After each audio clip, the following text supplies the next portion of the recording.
সম্মানিত ভিউয়ার্স, এই মুহূর্তে অবস্থান করছি টাঙ্গাইল জেলার কালিহাতী উপজেলা প্রশাসনের আয়োজনে তারুণ্যের উৎসব 2025 উদযাপন উপলক্ষে আমরা এই মুহূর্তে কথা বলবো। স্যার, আপনার বিদ্যালয়, আপনার নাম এবং পদবি সহ আপনি স্টল সম্পর্কে 2-4টি কথা বলার জন্য সবিনয় অনুরোধ করছি। জি, বিসমিল্লাহির রহমানির রহিম। আমি হাবিবুল বাশার তারেক, প্রধান শিক্ষক এলাকা উচ্চ বিদ্যালয়। আমাদের তারুণ্যের উৎসব কালিহাতীতে যে আয়োজন হয়েছে, আমরা আমার বিদ্যালয়ের পক্ষ থেকে 2টা স্টলে অংশগ্রহণ করেছি। গতকালকে আমার এলাকা উচ্চ বিদ্যালয়ে 2টা স্টল হয়েছে, উৎসব হয়েছে 14-15টা স্টলের মধ্যে। এখানে আমাদের অর্গানিক বা জৈব সার এবং আমাদের বিভিন্ন ভেষজ উদ্ভিদ সম্পর্কে আমরা এখানে উপস্থাপন করার জন্য উপস্থিত হয়েছি। এই উপস্থাপনটা করবেন আমাদের এই ম্যাডাম। আপনার নাম পদবি সহ একটু দর্শকদের উদ্দেশ্যে গাছপালার যে ফজিলত বা উপকারিতা এ সম্পর্কে সার সংক্ষেপ বলার জন্য সবাই অনুরোধ করছি। আসসালামু আলাইকুম, আমি আমিনা মুক্তা, সহকারী শিক্ষক ইংরেজি এলিঙ্গা উচ্চ বিদ্যালয়।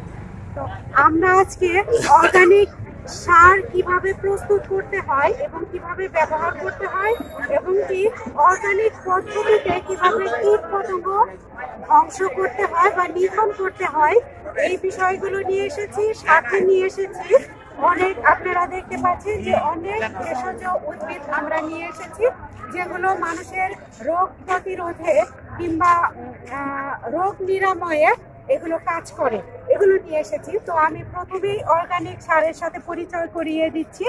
এটা হচ্ছে পেঁয়াজের খোসা থেকে জৈব সার তৈরি, যেটা পটাশিয়ামের কাজ করবে। এটা হচ্ছে কলার খোসা থেকে সার তৈরি, এটাও পটাশিয়ামের কাজ করবে। এখানে আছে ডিমের খোসা থেকে সার তৈরি এবং এগুলো সবগুলোই পরিবেশ বান্ধব, পরিবেশের কোনো ক্ষতি করবে না, পরিবেশের জন্য সহায়ক এবং অনুকূল। এটা ক্যালসিয়ামের কাজ করবে। এখানে আছে ডিমের খোসা, শুকনো ডিমের খোসার গুঁড়ো, এটাও ক্যালসিয়ামের কাজ করবে। এখানে আছে খোল, এটা হচ্ছে সরিষার তেলের খোল, এটা হচ্ছে বিশেষ সুপারফুড হিসেবে উদ্ভিদের জন্য কাজ করছে। এটা অনেকগুলো উপাদান এখানে আছে। তারপরে এখানে আছে চা পাতি, যেটা হচ্ছে পাতা গাছকে সবল এবং পাতাকে আরো সবুজ করতে সাহায্য করবে। তো এইগুলো সারের পরিচয়। এরপরে হচ্ছে যে আমরা এই প্রকৃতি থেকে কীট পতঙ্গ।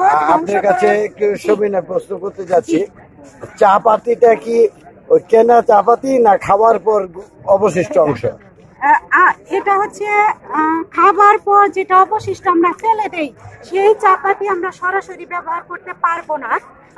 এটা আমাদের রোদে শুকাতে হবে, রোদে শুকিয়ে তারপর মাটির সাথে মেশাতে হবে।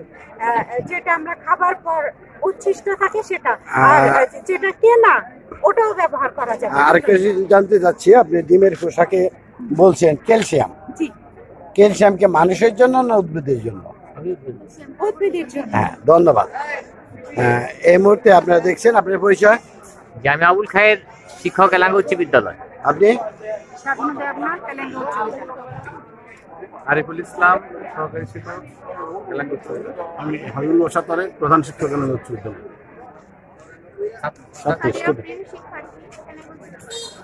আব্দুল কাদের সিদ্দিকী, সহকারী শিক্ষক এলাকা উচ্চ বিদ্যালয়। একজন অভিভাবক আছে আমাদের সাথে।